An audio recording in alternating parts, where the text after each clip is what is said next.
Hello and welcome to The Franchise Life. I am your host, Stacie Shannon. Today we are on location in Fort Lauderdale with a very exciting brand called OutFit. And as you can see here, OutFit is a fitness studio on wheels. And with me, I have Darren Jacobson, who is the COO of OutFit. Welcome, Darren. Thank you so much. We're excited to have you here. Thanks for joining us and for giving us this great opportunity. Oh, my pleasure. So this is the fitness segment of the franchise industry is something that I am very passionate about, but also very particular about, having owned a fitness studio myself. So what really intrigues me about OutFit is really the founder's story and legacy in this industry. So I'd love to have you share a little bit about that in a moment. And then also the flexibility of this business model. So to get started, share a little bit about the founder, his history, and what OutFit is. Sure. So the founder of OutFit is also the founder of TRX, which are these straps that are hanging down from here, Randy Hetrick. And Randy created TRX about 18 years ago. And as he was kind of creating the evolution of the TRX brand, one of the activations they did was a concept called TRX on Tour. And what he did was he took a transit van and he filled it with TRX straps and he drove it around the country from event to activation, to more events and more activations and trade shows. And the whole concept was to get the TRX brand out into the community. And so as he was going on that journey, and it ended, I think, went around for about 2 years, on that journey, he would often have fitness professionals say to him, I'd love to buy one of these vans. Like, where can I do this? Are you franchising these vans? And so Randy, they're really stuck in his mind as an opportunity for future, the business side of things, and how could he then take that to the next level. 2020, obviously when COVID hit, was a significant disruption for the entire fitness industry. But at that stage, Randy had moved past his phase at TRX and decided it was time to create something new and innovative. And OutFit made perfect sense because of all the validation and what he'd heard over time. And so in 2020, he initiated the OutFit brand on the back of a napkin, decided what it would look like, started to build out the concept, and created a van which had all of the TRX equipment inside, and started to build some of the franchise systems and the programming that went with it. So that was really kind of the evolution of an idea which was initiated many, many years ago on the TRX side that kind of comes to life in the OutFit side, because Randy's vision was to own the outdoor fitness space. And there really isn't a winner in the outdoor fitness space. There's a lot of boutiques that are doing well, some not so well. And there are a number of the big box gyms that are doing well. And nobody really owns the outdoor space. You often see somebody with a pickup truck walking around, kettlebells and a dumbbell and a step, but there is no one curated professional boutique experience. And that's essentially what we're trying to create with OutFit. So OutFit is looking to be a national leader in the outdoor fitness space. Yes. Absolutely love it. So, a question a client always asks me is, what are the barriers to entry, right? So one might look at this as a very simplistic operation, and where someone could go, spruce up a van themselves and outfit it with some equipment. But you guys have been very methodical about building this business and turning it into a franchise system. So talk me through, don't give away any of your trade secrets, but I know there are some very proprietary aspects to this business model, which would be attractive to an investor. Right. That was one of the things that we really wanted to be very clear on, was what are the USPs of our business and why can't somebody else just come along and do it themselves? And there are a few aspects to that. The first is that we've got a couple of significant relationships. The first is with Enterprise Fleet Management. That's a division of Enterprise Rental Car. And all of our vans are procured through Enterprise Fleet Management. What that means is Enterprise will do the financing of the vehicle. They will procure the vehicle for us. And they also do a lot of the preventative maintenance and warranties on the vehicle itself. So that's a significant piece of it. The van itself is a Ford 350 Transit van with a high roof and an extended wheelbase, which makes it ergonomically very comfortable for a coach or a franchisee to walk in and out of the van, to store the equipment, etc.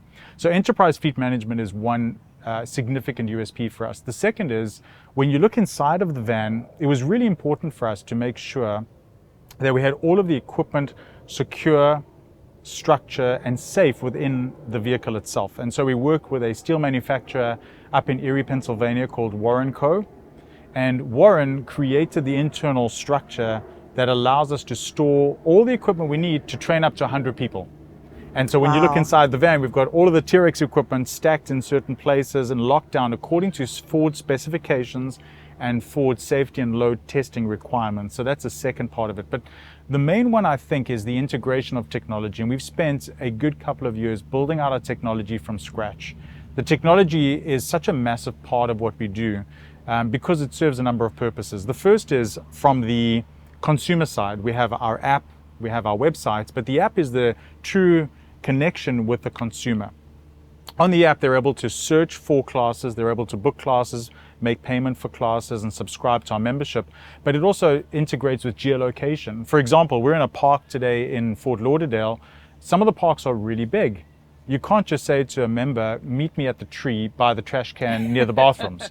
So we've integrated with geolocation, and we drop a pin in the exact location so people can use Waze or Google Maps to come straight to where the van is. That's fantastic. We've also integrated with Recurly and Stripe payment methods. We work with demographics analysis to determine the best location for our franchisees.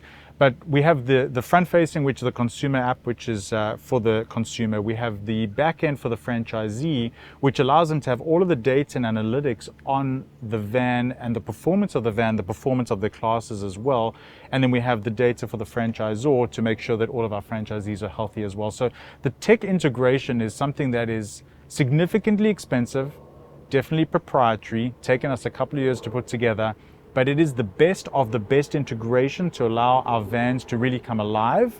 And what takes it from being a van in isolation, driving around, to all of a sudden a turnkey franchise solution. I love it. And so I think the whole message here is this is not an easily replicatable business model, Correct. Especially when someone's looking at scaling. So one other aspect that I think is very important to point out, because this is, just invaluable, is your class schedules that you've already. So I can see here behind us, we have a TV up here. Yes. And as I understand, that swings out. Yes. And that's how you feature your classes. So can you talk through the value of that to a franchisee? Absolutely. So the most important thing, first of all, is that our classes are live. There is a live coach that takes you through the workouts. Because we want our franchise experience to be replicated from coach to coach and location to location, we've designed our technology to integrate with the TV as well and with a timing system. So the television, which swings out and kind of faces the class, which is orientated towards where we are now, the television shows a color-coded timing system. And so the participant can take a quick glance at the TV and see if you're in green, yellow, or red. That determines the level at which they're working. Also on the TV will be a timer which counts down the workout itself, the number of sets that you're in, as well as the rest period. And it also gives you an idea of the next movement patterns that's coming as well. So for the coach, the television is a useful assistant. For the member, the TV allows them to see where they are in the workouts and how much time they have before the next movement pattern that's coming.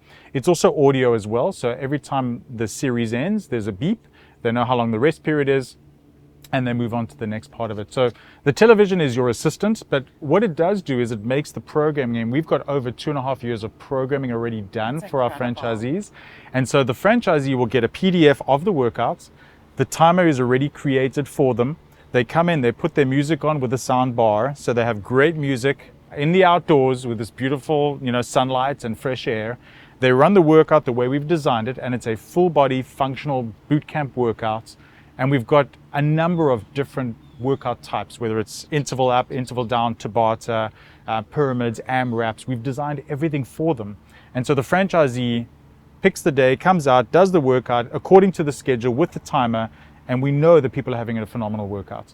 So once OutFit has a national presence, we'll use the Atlanta location since you have a presence there now. Yes. Will the Atlanta clients be doing the same workout as Fort Lauderdale clients? Yes, on exactly the same day, in the time zones that they have or the time slots that they have, they will run the interval down or the interval up workouts because we know programming.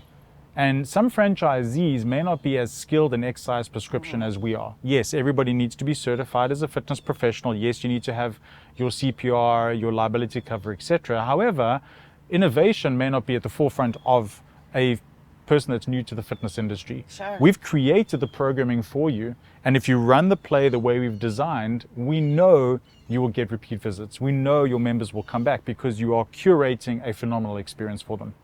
I just can't imagine the amount of money invested in the model itself to get it to the point at where we're at. Okay, so we're in a beautiful park in Fort Lauderdale. You had a class going on here, a couple classes this morning before we got started. But this is not the only venue. Right. So talk me through all the different uses and I guess types of events that you would participate in. Yeah, absolutely. So we have a number of different ways to get the brand out and different locations for the workouts. So right now, parks and open spaces are a primary focus, but an open space can be a mall shopping center. It can be a microbrewery. We have a great microbrewery up in Fort Lauderdale. We roll the van right inside the location and we run a workout and everyone gets free beer after the workout. Oh my gosh. And so there are unique ways. It's a full class every time. It's a very attractive class. So we have opportunities to do those types of things. Parks and open spaces are our main area of focus. But then we do have collaborations with different businesses in the area. When you think about the revenue streams within the business, there are a number of different ways to operate the van and optimize the van. The first is, which is our bread and butter, the membership subscription for the group classes. The group classes run according to the app. The franchisee will determine the days, the times, and the locations, and people will come and attend those classes, and they pay a subscription for that membership. The second line of revenue is personal training. So once the van is done with the group class, you'll typically drive to somebody's home. You can set up in a cul-de-sac. The awning comes out, create some shade. We've got ice cold water in our Yeti cooler. Wow. We've got fans for creating moving air when it's a little bit warm. And so you can go and run personal training at people's homes. And the great thing about our personal training model is that it always includes a +1. So one person always comes for free. So if I want to train with my wife, the two of us can train for one price. And so we have our personal training model. And then we have our customs and corporate workouts. Corporate is a very big opportunity, we believe. And we've got a number of corporate clients where the van goes to their corporate location, whether it's at lunchtime or late in the afternoon, runs the workout as an employee benefit, and people can work out with us then. And we also have the opportunity to do custom workouts at schools, for example. We did a great integration at one of the schools in Fort Lauderdale where we rolled the van up and we trained the entire football team. And so those custom workouts, we've done pickleball workouts because pickleball's the craze at the moment. We've done pickleball workouts, we've done schools, we've done community centers, church communities, etc. And so we've even done bachelorette parties. And so the van can be used for a multitude of purposes. But as a franchisee, somebody that's looking at this opportunity, it's really important for them to understand that what we want to have is the moving billboard on the road all the time, because that's how people get to know the brand. And so making sure that the van is out there in the community, driving around, doing the corporate workouts, the custom workouts, doing the group classes, and going into communities to do personal training starts to make it a significant value for the franchisee. Yeah, absolutely. You said something to me earlier that when you were giving me an overview of the van, that the franchise is the van. I mean, you have the technology aspect of it, right? But this van, and this is another thing that I absolutely love about the model, is the barrier to entry as far as the investment level, right? Yes. I mean, people will spend hundreds of thousands of dollars building out a fitness studio that requires a retail space. The investment level for this is much less, and the total investment is Between $93,000 and start 200. and $200,000. Okay. I'd love to tell you more about that. I mean, I think what we have here, there's a couple of things. One is we have a very low barrier to entry from a financial perspective. Somebody can be in a van, on the road, operating their business within 90 days of signing the franchise agreement. I think that's significant value. It's phenomenal. Not only does that $93,000 include the initial franchise fee of $34,500, but it also includes 3 months of working capital, because people need to obviously get off the ground and start to operate their business. And all of the systems and structures we've created to support them to get upskilled and ready to launch and pre-sell. And so at $93,000, you get the van, you can finance the van, and all of the costs involved to operate your business within 90 days. If somebody decided they wanted to purchase the product completely, it would be just under $200,000, which includes the van, the equipment, the franchise fee, all of the operating expenses at $10,000 per month for 3 months. And so we've really thought about as many things as possible to bundle into that to make it as attractive as possible. And like you said, with a brick and mortar, you've got a couple of limitations. One, yes, there's a significant cost, of course. Two, you're rooted to one location, meaning that if I get my location wrong, I'm really going to struggle. And I've had that experience, and that's why we took 2 years to test in our corporate market, because we wanted to try and fail in as many ways as possible, and we did. But one of the things that we really wanted to prove out was the mobility and portability of the van. And we actually launched in a couple of parks where we thought, based on the position, that it would make perfect sense for us, and we didn't see the numbers coming through. And so what we did was we packed up the van, shifted the schedule, drove to a park 3 minutes down the road, took all the members that we had at that previous park with us. It was a different traffic pattern. It was easier to get to for a number of reasons, and it serviced a slightly different community, and our classes boomed. And so it really is about having the ability to make those mistakes, which you don't have with a brick and mortar. Well, and that's where you find the best practices, right? Is through failures many times. Correct. And so you've worked that all out for your investors. Yes. Another thing I do want to touch on, because you mentioned this earlier, is the capacity of members that you can train. Right. And that's another thing where a brick and mortar, you're limited to, say, maybe 30 participants, depending on the side for a given class. But with this, I think I heard you say up to 100. Correct. That is incredible. Yeah, we can get, and that's where we, really take all of the equipment out and we create as much great flow and structure to the program. We did that with the football team at the school. So we can train up to 100 people with all of the equipment that we have. But what's great about it is we're not limited necessarily by a space constraint. Right. It's really about how big the space is outdoors that we can really draw on. And so, when we have a limited park area, we cordon off from a health and safety perspective. We cordon off the location of the class so that we don't have any interruptions or traffic flow. But we do allow ourselves to take over fields, to move the van around for different events. We have a great event that happens every month in Plantation in Fort Lauderdale called the Ladies Morning Out. And we have 40 ladies that show up and do a phenomenal workout, ladies only, and they have a great time. And most often it's sponsored by one of the food brands, and they come and give out smoothies and food. And it's a great way to gel the community. And that's one really important aspect of what we're trying to do with OutFit, which is to create community. Because, having a piece of equipment or having a van, which is really cool and exciting, is one thing, but your brand only scales through community. Right. And so the community activations and the community events are a significant part of where our focus is, not only for the corporate market, but for our franchisees as well. So Darren, that takes us then to who is your ideal investor? I mean, I'm hearing a lot about community and collaborations and so forth. So I would think somebody that is outgoing, personable, that cares about their community. So I want to hear a little bit more about the attributes that you're looking for in an investor, and also what type of ownership models you offer. Yes. So our ideal investor, we believe, is most often an owner operator, somebody that would like to be a part of the fitness industry, may not have all the experience in the fitness industry because that can be trained, and we have all of the materials to be able to do that and all the connections with the certifying agencies. The barrier is not that high. So having somebody that is invested in building the business and teaching on the van, our first franchisee in Atlanta is a great example. It's a husband and wife team with 2 young kids. She was a Division I swimmer. She wants to be in the fitness space. They were looking for a franchise opportunity. He's in sales, and they're the perfect complement. And so we're looking for somebody that is passionate about the fitness industry. If you're not passionate about the fitness industry, this is probably not the place for you.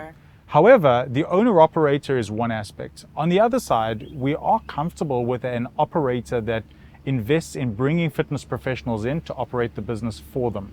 Obviously, that adjusts the economics of the business because now you're having to pay other people to do some of the classes that an owner-operator might do themselves.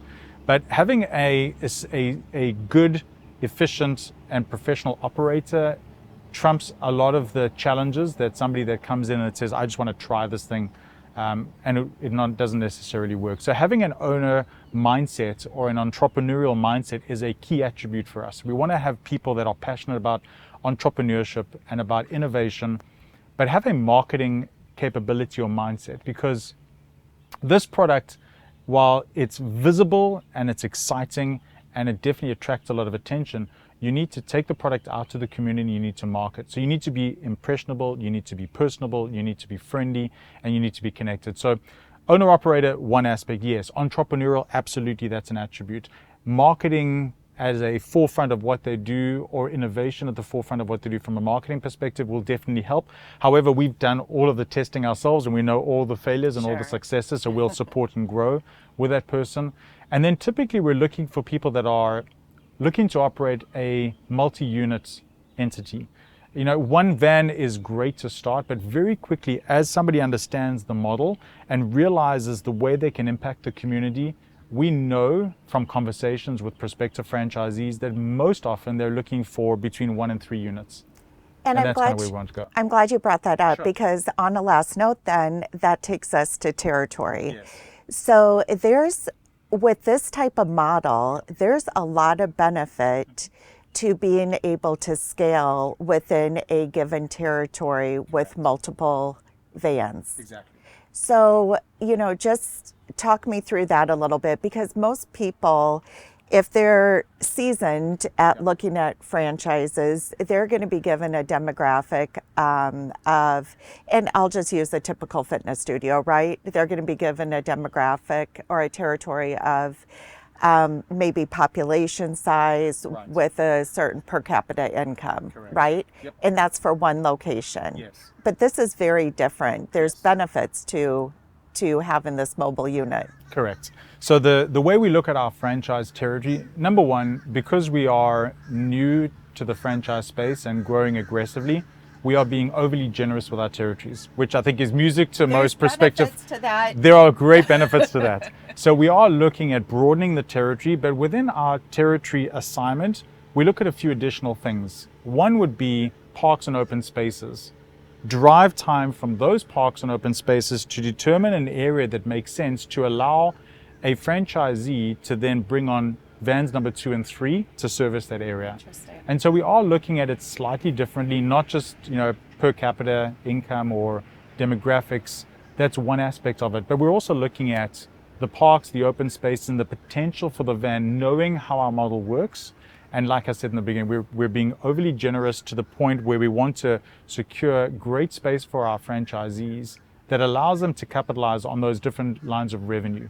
The corporate entity, where are the corporate buildings in the area? What are the schools and custom programs they can do? What are the personal training potential in the area? And of course, the parks and open spaces where they can run their group classes. Absolutely. Well, Darren, thank you so much for joining me. This is a brand for anybody out there looking for a brand that provides flexibility, makes a difference in people's lives, is community oriented, is a lower investment level, highly scalable, recurring revenue type business model, OutFit is definitely worth taking a look at. So, Darren, thank you so much for joining me. For anybody interested in learning more about the OutFit franchise model, please feel free to reach out to me at Stacie@fusionfranchising.com. Thanks and have a great day.